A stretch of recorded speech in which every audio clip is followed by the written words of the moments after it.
Taxation and the Law of Unintended Consequences. Welcome to episode 6 of Liberty and Morality Defined. Now, somewhere and at some point in time, someone said taxation is the price we pay for a civilized society. Ugh, really? I mean, I really dislike being blatantly mean to people. It's not something that I take any pride in whatsoever, and I don't like it because I was the, uh, for lack of better terminology, butt of so many jokes and the point of ridicule for so many people growing up. But, that statement right there is borderline stupid in the sense that a 5-year-old should be able to figure out what it actually is. I mean, okay, so this episode, Taxation and the Law of Unintended Consequences. Well, let's break this down real quick so that you know exactly what's going to be discussed here. Okay, taxation. In previous episodes, as well as in my books, Liberty Defined and Morality Defined, all the blog posts, or so many of the blog posts that I have done for my Facebook page, Liberty Defined, facebook.com/Liberty Defined if you're interested, and so many other articles and posts that I've written about, I have explained how taxation is theft by means of it not being a voluntary interaction. Essentially, the price for taxation it is potentially death. Okay, the same consequence as being convicted of murder, rightfully convicted of murder. Taxation is not voluntary. Basically, somebody, it doesn't even have to be a majority of the people being subjected to this, but whoever controls the agreed upon or unchallenged use of violent force against other people outside of the realm of self-defense, whoever controls that and levies taxes, that is, they basically are in control. And taxation is not voluntary beyond escaping the jurisdiction claimed by the individual taxing or by stopping the taxing individuals or individual. So if you don't pay your taxes in, say, the United States today, they will levy fines and fees as a punishment for noncompliance, hoping that you will pay these things. Then, if you refuse to pay these fines and fees, they will then send law enforcement officers after you to collect you for the purpose of taking you to trial and or to jail. If you refuse this kidnapping attempt, and that's exactly what it is, it's kidnapping, even if you peacefully dissent from step one, okay, of this entire taxation process, if you peacefully dissent from it, you will be met with law enforcement officers eventually coming after you in order to kidnap you and make you pay, okay? If you resist them, they may feel as if their life is in danger and decide to kill you in self-defense. So, failure to comply with taxation is potentially just as deadly as being convicted of the death or murder. So, I mean, how is that really fair? I mean, that has to be the threat. I mean, the laws have to have teeth as well as bark. So that's the thing. So if taxation is the price we pay for a civilized society, I am really, really not too interested in finding out what the people who tote this party line here, they regurgitate this talking point. I'm not certain that I really want to hear what they feel as if is uncivilized. I mean, that could be very, very dangerous. So, now that we understand what taxation is, okay, the law of unintended consequences. Let's go over that real quick. It shouldn't be very difficult. So Wikipedia, okay, just a simple internet search. Wikipedia says Unintended consequences can be grouped into three types: an unexpected benefit, a positive unexpected benefit, also referred to as luck, serendipity, or windfall; an unexpected drawback, a negative, an unexpected detriment occurring in addition to the desired effect of the policy. Example given: while irrigation schemes provide people with water for agriculture, they can increase waterborne diseases that have devastating health effects. Or a perverse result, a perverse effect contrary to what was originally intended, and an intended solution makes a problem worse. This is sometimes referred to as backfire. Okay, so the law of unintended consequences. So here's the thing. People justify taxation as a necessary evil. And taxation is almost, you can make taxation synonymous with government policies, government existence. So for the purpose of this recording, of this audio program, I'm going to say that taxation and government equal the same thing. Okay? So when somebody says taxation or when I say taxation or government in this particular episode, I'm using them almost interchangeably to represent this idea that people calling for taxation or government are essentially doing this. They are saying that they are afraid of the possibilities of what other people are capable of doing with their liberties, either for good or bad, okay? And they don't want to take the time to figure out what it is that they are actually afraid of. They don't want to delve into their own personal fears, figure out what is causing them to be afraid of other people, and then to reasonably figure out a solution to it other than implementing additional fear to ward off their fears about what others are capable of but not guaranteed to do. In other words, people who are justifying the use of taxation, the use of government in order to protect themselves, are essentially doing this. If you, somebody I'm afraid of, who may or may not do something positive or negative with your liberty, decides to do anything, I'm going to stop you right now. I'm going to hold you in contempt of rule of law on the chance that you might eventually be guilty of something. And I'm going to force you to pay for this right now. I'm not going to tell you that I'm going to support this because I'm afraid of you and I don't know how to work together with you and I don't know how to solve my problems and inquisitively and honestly and peacefully figure out why I'm afraid, or to nullify my own fears by actually peacefully and honestly and voluntarily working together with you, or just simply taking chances. I'm going to hold you in contempt and call it rule of law of the things that you might do but are not guaranteed to do, that could be positive or negative. I'm going to force you through rule of law to do the positive things to benefit, like pay for education for my children, pay for roads so that we can drive on things, and I'm going to let you use these things too, but you're still going to pay for it. And if you fail to pay for it, then I'm going to say you're breaking the rule of law. I'm going to chastise you because you don't want public school, you don't want government education, so you don't want any education. You don't want government roads, so you don't want everybody to have equal access to roads. You don't want health care provided by the government, so that means you don't want everybody else to have health care.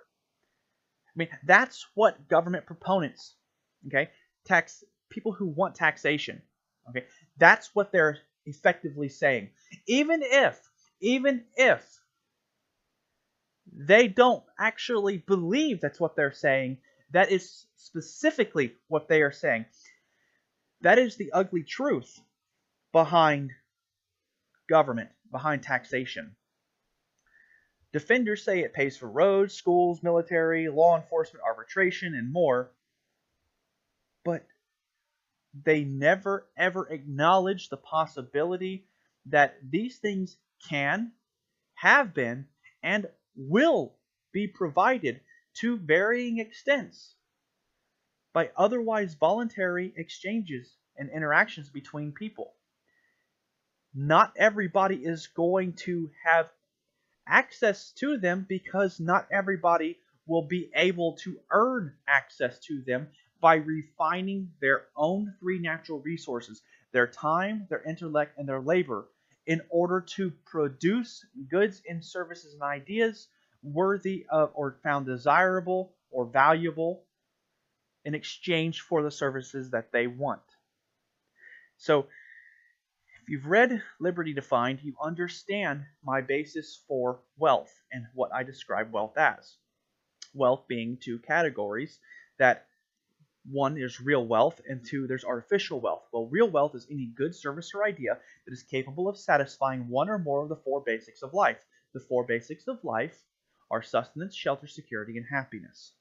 Now, artificial wealth is any thing that's got value attached to it because it is capable of being exchanged readily by other individuals for items or goods of real wealth. Okay? And this artificial wealth has this value attached to it because they believe others will also accept it. Okay, that's the power behind fiat currency. That's the power behind Federal Reserve notes. Okay? That's also the power behind gold, or was the power behind gold for so many thousands of years. Okay? Gold is real wealth. But all these people, Bill Still, I don't know if you've listened to anything that he does. He does a lot of things on economics, and he's a very intelligent individual. I don't mean to directly promote him, but I think it's important to use him as an example of people who do understand what monetary monetary policies are all about. He does understand money, but I'm not entirely convinced people like himself and others understand or make they're able to differentiate between real wealth and artificial wealth, or why real wealth and artificial wealth are what they are. So gold has always been real wealth because it can satisfy one or more of the four basics of life. Now, in the beginning, gold was aesthetically pleasing. It was desired mostly because of that. In certain ancient cultures, gold was used to make simple contraptions occasionally, mostly jewelry. It was rare. It was not very easy to acquire from the earth. And so it made a good currency, a good money, a means of exchange to cut out the multiple exchanges that barter would require. But as technology changed, so too did gold's purpose. Gold went to being more than just an artificial wealth. It went to being a real wealth because now it is used in computers, all sorts of manners of electronics. And these electronics do all sorts of things that power everything from our ability to exchange digital currency to running fancy electrical or fancy medicine machines and things like that. Also, now we have 3D printers. So that's the thing. That's the issue there. So now, what does this have to do with taxation? Well,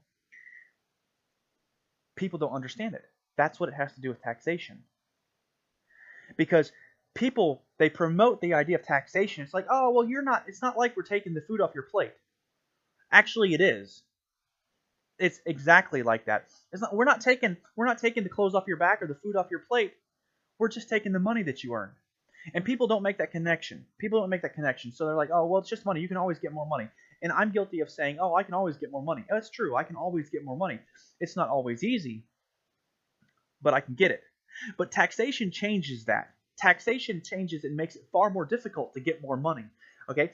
Taxation essentially, so for sake of argument, let's just say that taxation is implemented and everybody agrees to it, okay? Everybody unanimously agrees to being taxed. And the tax is 10%. Okay, well, they want 10% of everything you make. So let's just say that there are three different types of money in circulation. You have copper, or four different types of money in circulation. You have copper coins, silver coins, gold coins, and platinum coins. Well, let's just say, and this will make you role-playing gamers out there real happy, because I love this example. 100 copper coins equals a silver coin. 100 silver coins equals a gold coin. And 100 gold coins equals a platinum coin. Okay? Well, the government that's taxing wants 10% of everything you make, and it wants it made payable in gold coins. But there's silver coins, copper coins, and platinum coins on the market being used to exchange for goods, services, and ideas to pay for people's labor and all that stuff. So you have a job busting tables at a local pizzeria, and you're getting paid, say, 10 silver a week.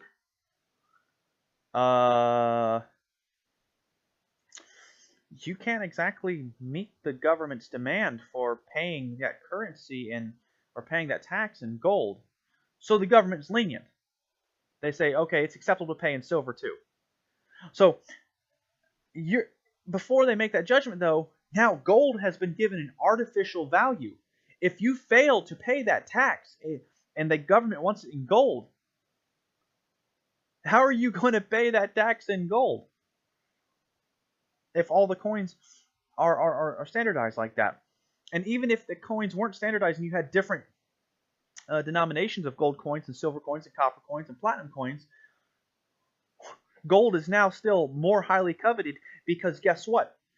Now you have to get your hands on some of that gold in order to give it to the government, so that the government doesn't tax you or fine you even more, and then come after you. So essentially, you now have more of a emphasis, a reason to acquire gold coins over copper, silver, and platinum in order to stay out of jail, to get the government to leave you alone and not tax you further. So taxation adds artificial value to a specific currency, okay? So when that happens, government has just done the very first step to regulating an economy, to stopping already voluntary economic exchange from being free. It doesn't matter if government is doing anything else to actually regulate the economy. The fact that government has taken the time to even implement a tax, they have interjected unnecessary, unwarranted violence, interactions outside of the realm of their own self-defense. And that changes the game. That manipulates things unnaturally. Okay? And when I say unnaturally, I mean it manipulates things in such a way that voluntarily would not necessarily have taken place. Okay? Supply and demand will manipulate a currency, but violence does it much faster. And that's what taxation is, violence. Remember, failure to comply with taxation carries the same potential penalty as being rightfully and justly convicted of murder, which is death. So people will go after those gold coins in order to escape persecution from government. Now, even if government decides to make this possible with making payment possible in silver coins too, that's going to give an artificial bump to silver coins as well. People may still use gold coins or copper coins and platinum coins, but not as frequently. Now, consider what happens when they do this with fiat money. Okay, now it's much more difficult to dig copper and silver and gold and platinum out of the earth than it is to chop down a tree, harvest some cotton, and create some ink and put it together and make whatever you want when you have a massive production force and technology of printing presses on your side. Okay? So government prints whatever they want, and they force us to use this currency that they have. Well, they have regulated the economy, and they have destroyed and laid the foundation for every type of economic system that is not voluntary.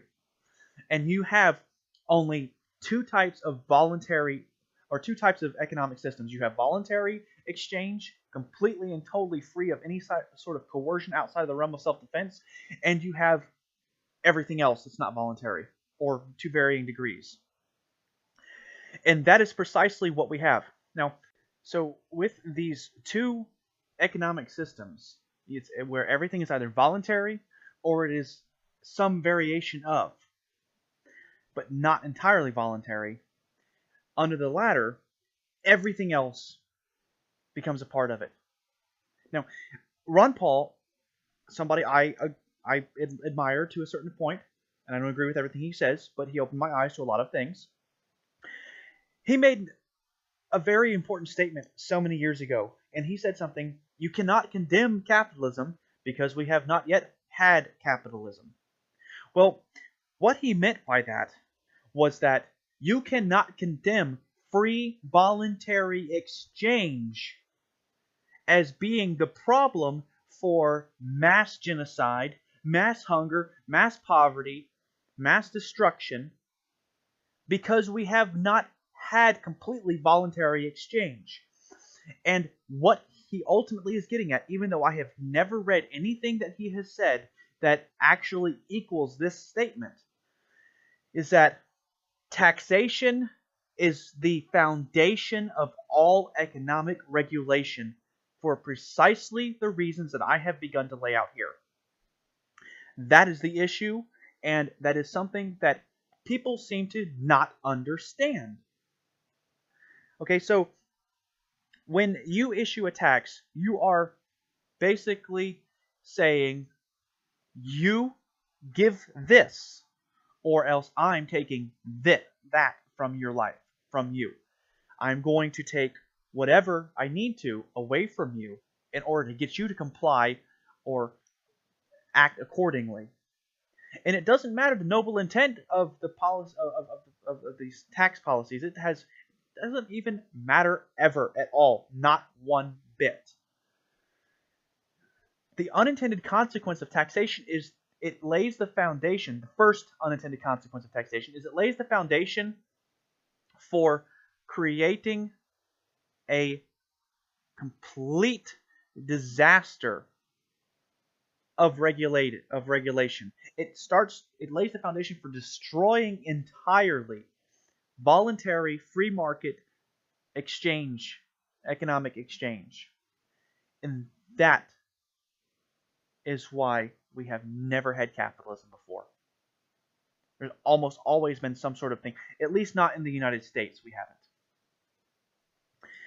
But there's something else that goes hand in hand, directly, right next to it, with this idea of taxation.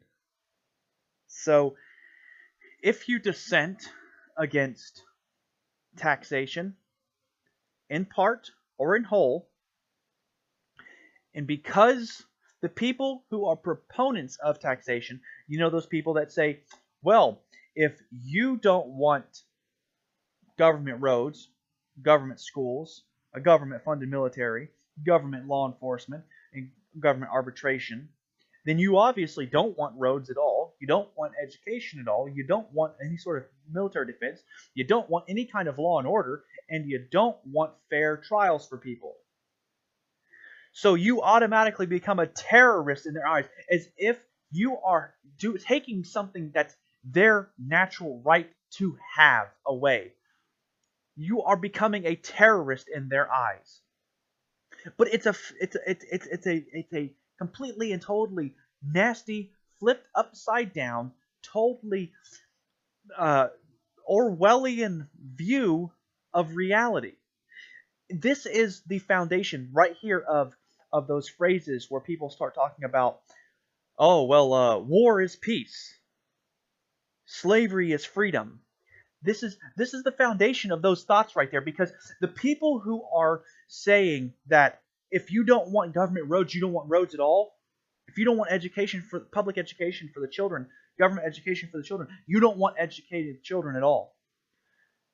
They are making this assessment and saying this is the way it has to be because they either they don't want to, or they're for whatever reason they're incapable of or not able to currently at that point in time reconcile with the fact that they are not life is not guaranteed to give them anything, because they don't understand or are not recognizing that they have three natural resources: time, intellect, and labor, in order to refine these things in conjunction with tangible goods, okay, that they can find on this planet or off-world,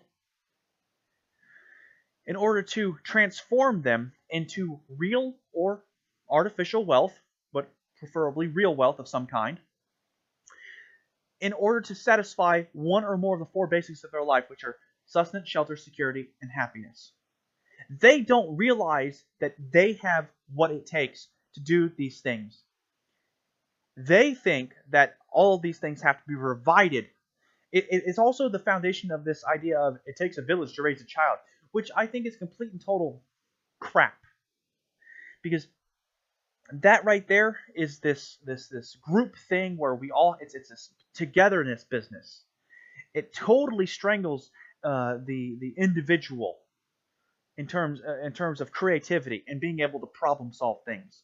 Because people imprint upon other people. They get together and then they start, the liberty movements especially become echo chambers for everything. And so they start regurgitating everything everybody else says instead of actually thinking for themselves. And because even in the liberty movements, it's so easy to get drawn into something. Oh, somebody has a good idea, I'm just going to start listening to him. Because they don't take the time. Thinking is hard. Because what thinking does is, in order to have an idea of your own, you have to take what you thought was previously a good idea and trash it. You have to disassemble it completely and prove yourself wrong. And most people don't want to be proven wrong, because being proven wrong, especially in public, is seen as a sign of weakness. And this is what people who are proponents of government, they get caught up in this. Taxation is the price we pay for a civilized society because it provides roads, schools, military defense, police, law enforcement, arbitration, and more. And yes, taxes provide those, but at what cost? What's the cost? It's more than just skimming off the top of the refinement of your time, intellect, and labor to produce money working your minimum wage job at McDonald's. It's more than that. Taxation steals your ability to have voluntary exchanges of a variety of things. So if taxes just happen to be just tariffs on imports coming in, then your tariffs, your taxes, okay, the price you're going to pay for the goods on those imports is going to go up. So now the people who are producing local goods don't have to compete as hard with the people who are producing goods outside, okay, of whatever jurisdiction of the taxing entity is claimed.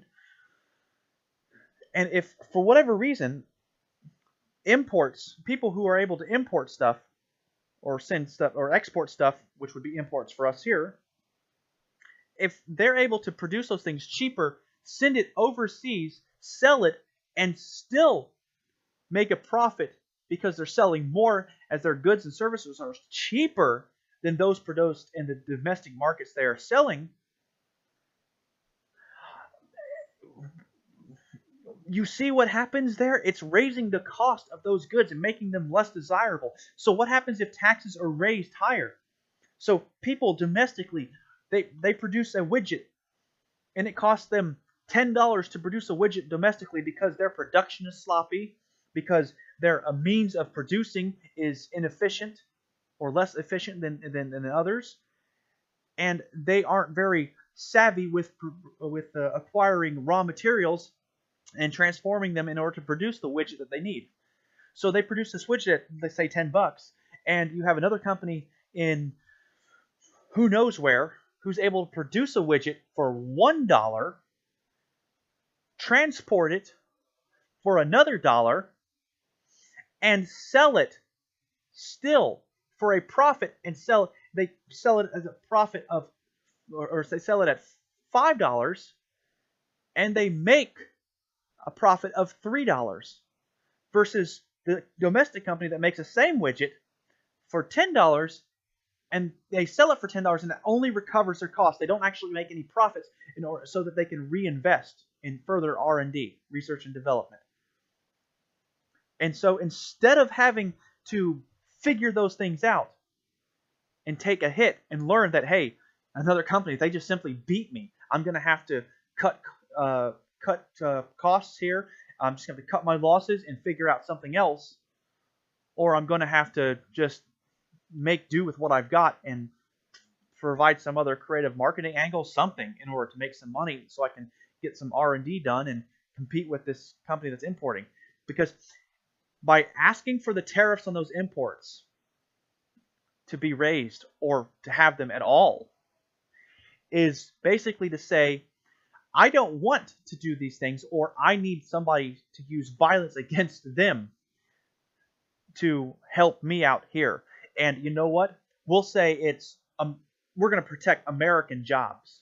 So, I mean, screw English jobs, screw German jobs, screw Brazilian jobs, screw Mexican jobs, screw Canadian jobs and Chinese jobs. It doesn't matter that they're smarter than us.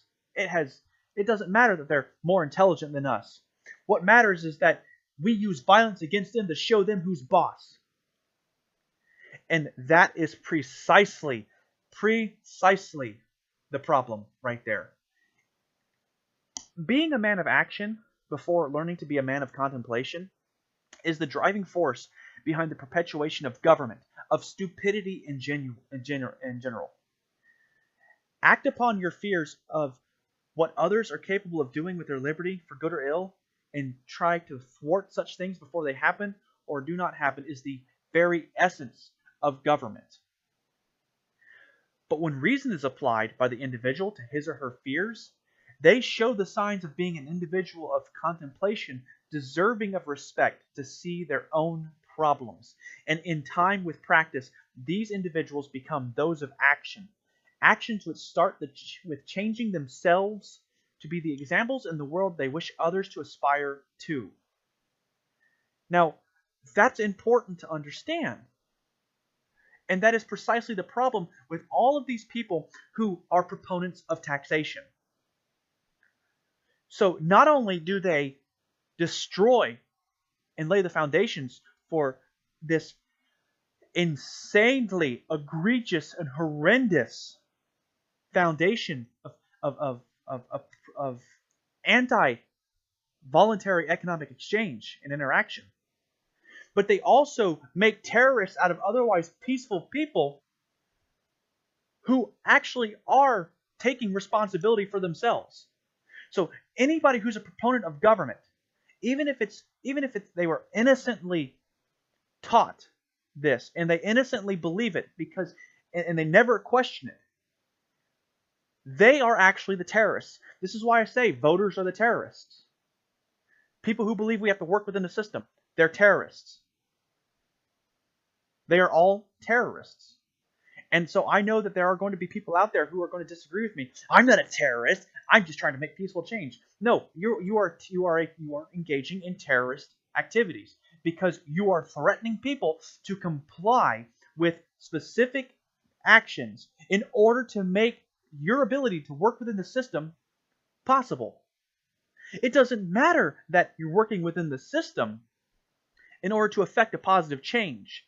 It matters that the means you're using to affect a positive change are what matters. And those means are taxation, because if you're going to want to work within a system and vote, you are going to use tax dollars in order to fund that platform. And anybody who disagrees with you is a terrorist, because guess what? You don't want to take the much harder route and have more patience, make changes in yourself to understand that you have to discuss these issues with one person, one word, one mind, and one generation at a time in order to make this possible. Instead, you want to justify as a proponent of voting within the system, working within the system to effect a change, you want to continue justifying the use of taxation to terrorize otherwise innocent people to comply with your desires to fix things for them by continuing to hurt them, to steal from them, to make them feel oppressed, to actually oppress them. Also, you can get your precious Rand Paul elected. So you can get your precious Ron Paul elected. So that you can get your precious whoever the flavor of political ecstasy it is this month elected. You are still justifying violating people's consent to being interacted with outside of the realm of your own self-defense. And this is where I will disagree with Lysander Spooner, who so many people invoke that if you are going to affect the change and you're going to use the system to vote, you're going to vote within the system and affect the change, this is where I disagree with him on. So many people just parrot what he says, but they don't actually take the time to think about it. And that's exactly what's going on. Now, voting is a lesser evil than simply refusing to participate in the system. But at least by refusing to participate in the system and speaking out against the system and trying to get people to understand that, you are not being apathetic at all, which is what proponents of working within the system cry to those who refuse to, saying they're apathetic. So, but here's the kicker. Even if you're not speaking out the system, but you simply refuse to, you're still more or less walking within lockstep. Words and actions. I don't feel voting is going to help anything. So I'm going to lead by example and not vote. So you aren't actually encouraging the problem. You're taking what I have already described in previous episodes, as well as in my book, Morality Defined. You're taking the bare minimum of responsibility by saying, I'm taking the neutral path, the amoral path. What is the foundation of non-aggression? That it's only a small step to choose to cross that line to either be positive and moral or negative and immoral. But people who are choosing to work within the system, justifying the collection and the continuation of taxation, all these people who want to get these liberty-minded candidates elected, they're still immoral, justifying taxation, and we are terrorists. People who refuse to vote, we are terrorists to them. Even though they won't say they don't believe we're terrorists, but we are the problem to them because their logic is this. Their logic is going to be precisely this. You stupid son of an expletive. We could have won and had a great candidate in office to fix the problem if you actually voted. But no, you're too good and pure to help with practical solutions.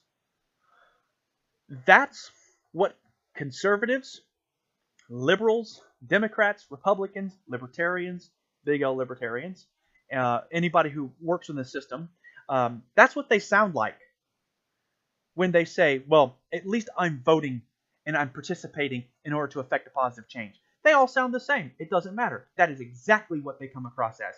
And so we still are terrorists to them. They claim otherwise, but they are actually, all of them, the terrorists. But we are the terrorists to them because we're not helping them provide the things that they think we should provide, whether it's roads, schools, military defense, police, law enforcement, arbitration, or working within the system to reduce the system. Doesn't matter. We're not with them, so we're against them, so we're terrorists to them. But the truth is that terrorism, if you look up the definition of the word, means that it's the use of violence and threats to intimidate or coerce, especially for political purposes. A state of fear or submission produced by terrorism, a terroristic method of governing or resisting government. But that first one, the use of violence and threats to intimidate or coerce, that's terrorism, is exactly what taxation is. So anybody refusing to participate in the system, it's this Orwellian view of things where they twist everything around. War is peace. Slavery is freedom. Taxation is is civilization. So they're flipping everything around and basically using what amounts to sophistry. Language that sounds correct, but when you actually pay attention to the words being used and understand the context in which they're being used, it's actually incorrect and false. And so many people are guilty of it. And the ones that I have the hardest time listening to are the ones who are on the right path. They're so close to recognizing it, but then they choose to work within the system and justify taxation. So the unintended consequences of taxation so far are: it makes terrorists unfairly out of people who dissent to its policies, and it lays the foundation for the complete and total annihilation of all voluntary economic exchange outside of the realm of self-defense. And that is so important to understand. Those two things are immensely, incredibly important to consider. But it gets worse. The taxation part leads to so much more. Taxation leads to additional regulations. These regulations become you have to pay a fee in order to drive a car every year in the United States. You have to pay a fee to build on your own property. You have to now you have to pay taxes on property ownership instead of just tariffs on imports. We have to pay sales taxes on various goods and services in grocery stores and shopping malls and everywhere else we go. I mean, now the taxes are so invasive now. It's ridiculous. There's so many taxes that we have to pay in the United States alone. I'm willing, this is just a ballpark figure. I don't actually have the numbers or know the numbers, but I'm just going to go out and say that, you know what? I'm pretty sure even the poorest individual likely pays, if you add up all the taxes and fees and everything that's passed on to them from corporate empires to just the little sales taxes they pay at McDonald's on their dollar menu stuff. I'm willing to bet people pay far more than 10% of their income. And that's ridiculous. Absolutely ridiculous. But regulations, it just doesn't stop there. It gets worse. So now we have all these things that have to be paid for. And so the refinement of our time, intellect, and labor is now just, it's just lost. It's completely lost. So we're refining time, intellect, and labor in order to acquire dollar bills that are artificially increased in value because we have to earn these things in order to pay these taxes in many cases if we want things. And even if I were to go to a McDonald's and get something off the dollar menu, I'm going to pay, at least in most states in the U.S. that I visit, I'm going to pay $1.07 for that dollar cheeseburger or whatever it is that I'm getting. Now, if I've got $10, what's the most that I can actually buy? What's the most number of cheeseburgers I can buy with my $10? I'm not gonna be able to get 10 cheeseburgers. I think, what am I gonna get? Like 9 cheeseburgers? What was $1 7% sales tax or whatever? So $9.60 something. So really? So now I'm cheated out of that extra cheeseburger that I could have had because now I have to pay sales tax on top of paying income tax, payroll taxes, and the payroll tax is taken away. So if I make $100 and I have to pay 10% in payroll taxes, now I'm only going to get $90. The government got me there. So not only are we dependent on this and forced to use the currency or wealth desired for collection for tax debts, but now the refinement of my time, intellect, and labor doesn't go as far. It doesn't go as far. So if I were to say, so now instead of being able to buy 100 cheeseburgers, I can buy 90 cheeseburgers. But as soon as you factor in that sales tax, now I can't even buy 90 cheeseburgers. I have to buy less than 90 cheeseburgers. 80 if I want to have some change left over to buy a soda. I mean, it sounds ridiculous to be able to do that, but I mean, think about it. I mean, that's very simple logic right there. The government steals so much. Oh, but all these proponents of taxation are like, oh, but just think about it. You get roads, schools, military, defense, police, all that stuff there. Yes, but you don't use it all the time. You don't use every single road that the government goes out there and creates. You don't use every single school. You don't even reap the benefits of these children going to school all the time. It doesn't even happen. Military defense? Militaries are the biggest polluters on the planet. And they're not exactly filled with the brightest individuals in the world. I'm not saying that everybody who goes in the military is stupid, but there's a reason why most individuals, most militaries choose children, okay? 17, 18, 19, 20 years old, because they haven't fully developed their cognitive reasoning abilities. And I'm the same way.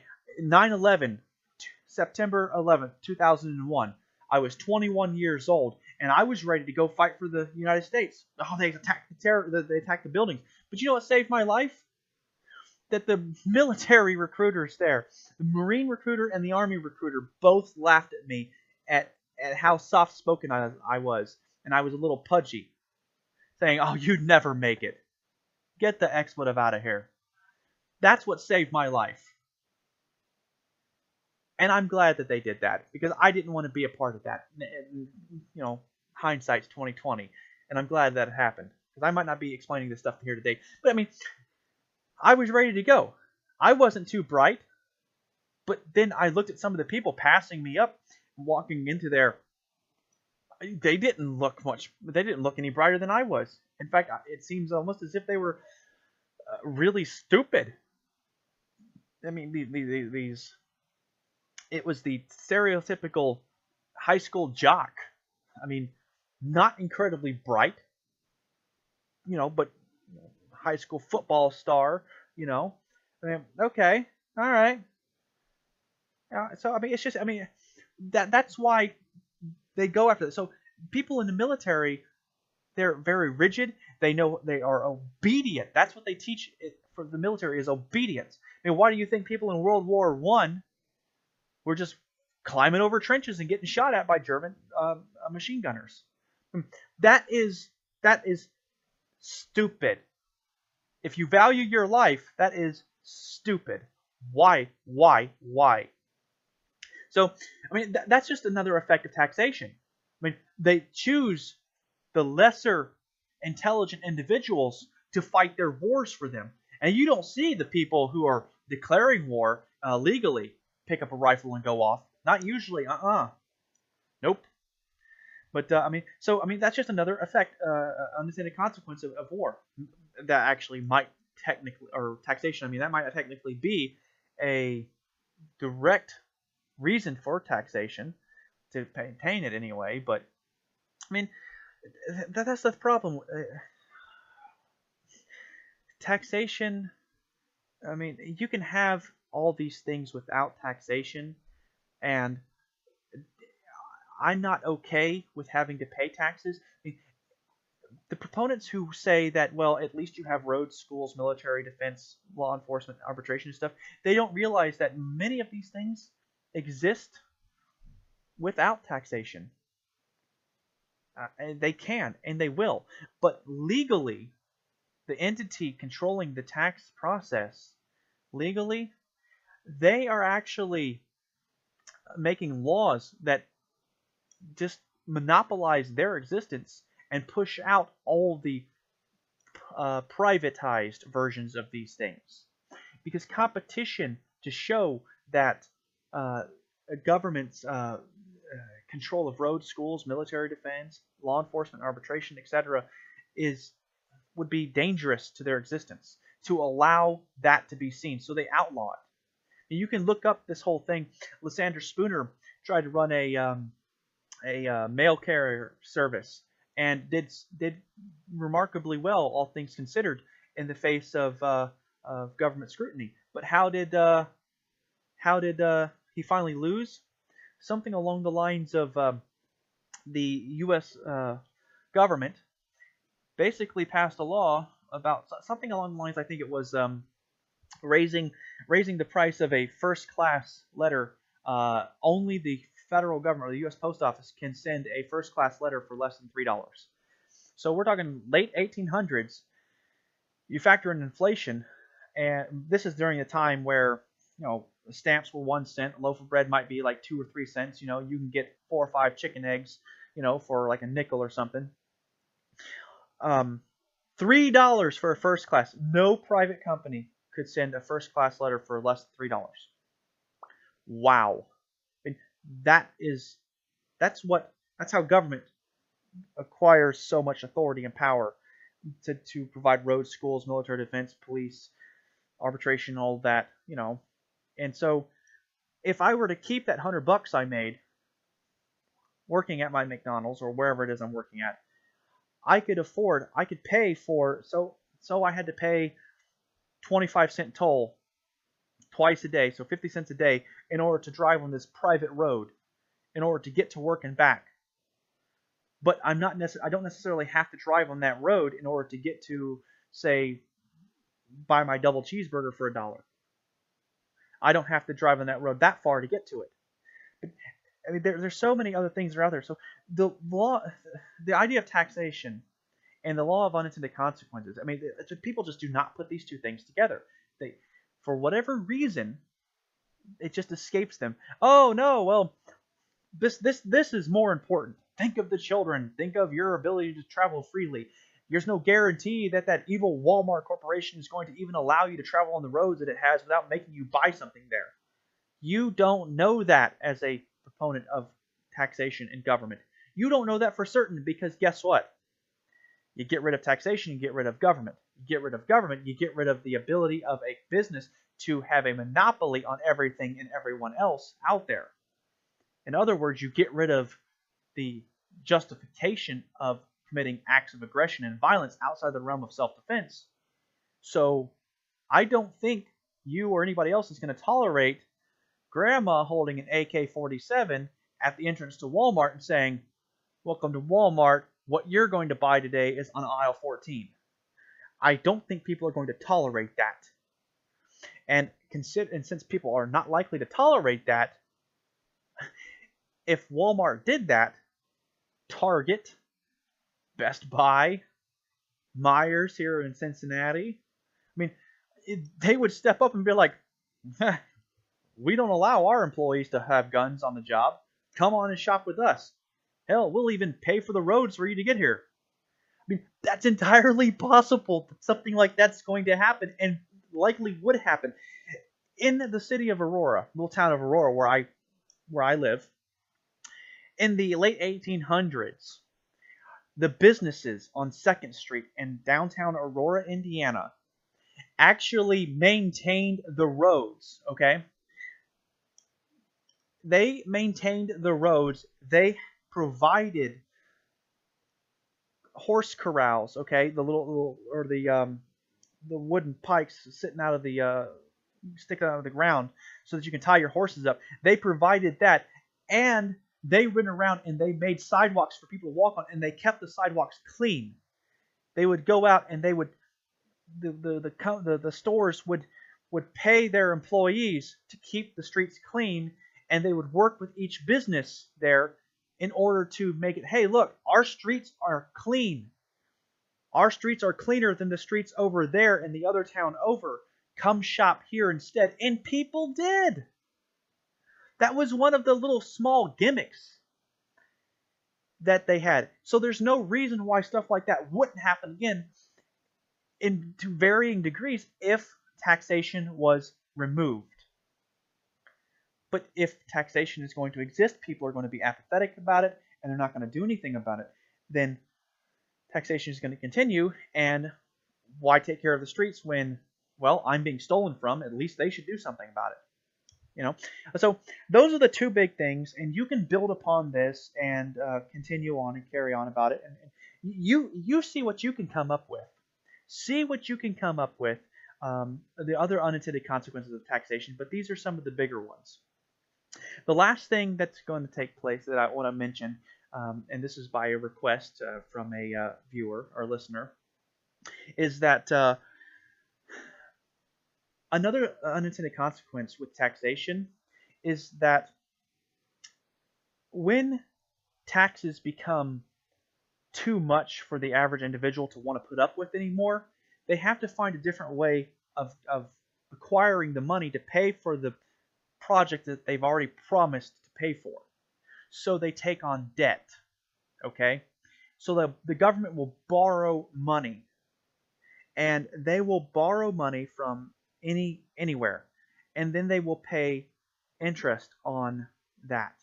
Well, that is another unintended consequence of taxation, but it's a combination of taxation and apathy towards the idea and practice of taxation and how taxation is immoral. And this is what creates centralized banking. This is the foundation for putting up with centralized banking after it's already been implemented. This is why people just feel as if banks control governments and things like that. So I wanted to mention that in here briefly. I will do another episode on Federal Reserve banking or fractional reserve banking and centralized banking practices of the sort, and go into layman's terms about that. But the two big things, the biggest unintended consequences of taxation is that it lays the foundation for destroying all voluntary economic exchanges outside of the realm of self-defense, and it makes terrorists out of everybody who dissents against them. I wanted to add something else before the end of this broadcast, to give you something else in addition to think about. And that is, there are a lot of memes and posts going around various social media sites that state something along these lines here, that in order to have a life, you should not have to work a 9 to 5 job Monday through Friday or some variation of, and pay bills in order to exist. Now, at one point in time, I used to think, nah, that's just what you have to do in the society. I mean, that's what has happened. But that's not what is guaranteed to have happened or will be guaranteed to happen in a society without taxation. Now, there will probably be some variation of that kind of situation, but it is not a guarantee to be specifically just that. Now, very few of us today, in relation to the whole of whatever society we're a part of, actually grow our own food, produce our own clothes. Okay? Very few of us do these things. We don't make our own ammunition for hunting. We don't make our own ink. We don't grow our own cotton to make our clothes. We don't do these things. We rely on so many other people to make these things happen. People who have their 9 to 5 Monday through Friday jobs and the variations of such. We rely on those people to do just that for us. And there's a video that I think Milton Friedman did talking about iPencil or an essay or something like that, where it talks about not a single one of us knows how to make this pencil. Now, that is a product of free market right there. Okay, well, of market forces, and things like that absolutely will happen. But the point of these memes is that we would be able to do so much more. The point of these posts, okay, about not having to work a 9 to 5 job and to pay bills, the point of these posts should be, and I'm going to recognize right now that so many of these posts are from a very socialist point of view, okay, but the noble intent is that people shouldn't be trapped in doing these things. And people end up getting trapped in doing those things because of taxation. Taxation leads to regulation. Regulation leads to people not being allowed legally to do X, Y, or Z for themselves, and then having to rely on a group or an entity or corporation or another business that has the legal permissions to do these things. So now most people can't grow their own food, or they don't realize that they can grow their own food and they don't do them. I mean, it's just a matter of what you know how to do. But taxation and its unintended consequences fuels this dependency on one another in order to get those things. So everybody's going to try to make something in order to be able to exist. And when property taxes on land are issued or levied, then people are going to have to figure out something to do in order to make exchanges with others, in order to acquire the whatever is necessary in order to fulfill the levying of those taxes, those obligations that are put upon them, that state that if you don't abide by this, we could potentially take your land away from you. So taxation fuels that 9 to 5 job stuff that so many of us don't like. So instead of taking a risk and trying to create something of our own and being able to fail, but still fail and understand that we have that piece of property that we have already paid off to fall back on and to live off of, we now no longer have that safety net. That is the safety net. That is the last resort for people living without government, but still in a society where property rights are protected by the respect of the idea of self-ownership and the extension thereof. So that's what government takes away from us. That is one of the absolute worst, most horrendous and ugly truths about the unintended consequences of taxation. So think about that for a while. That concludes this episode 6 of Liberty and Morality Defined, Taxation and the Unintended Consequences. If you have any questions, comments, and you're listening to this on YouTube, leave them in the comment section below. If you're viewing this on Facebook, like, share, comment. Be sure to spread the word. Also, leave your questions, comments there. You can get a hold of me to ask questions about this episode or any past episodes at facebook.com/libertydefined. Also, donations would be appreciated. You can do that at my website, www.jimlimberdavis.com. And thanks for listening.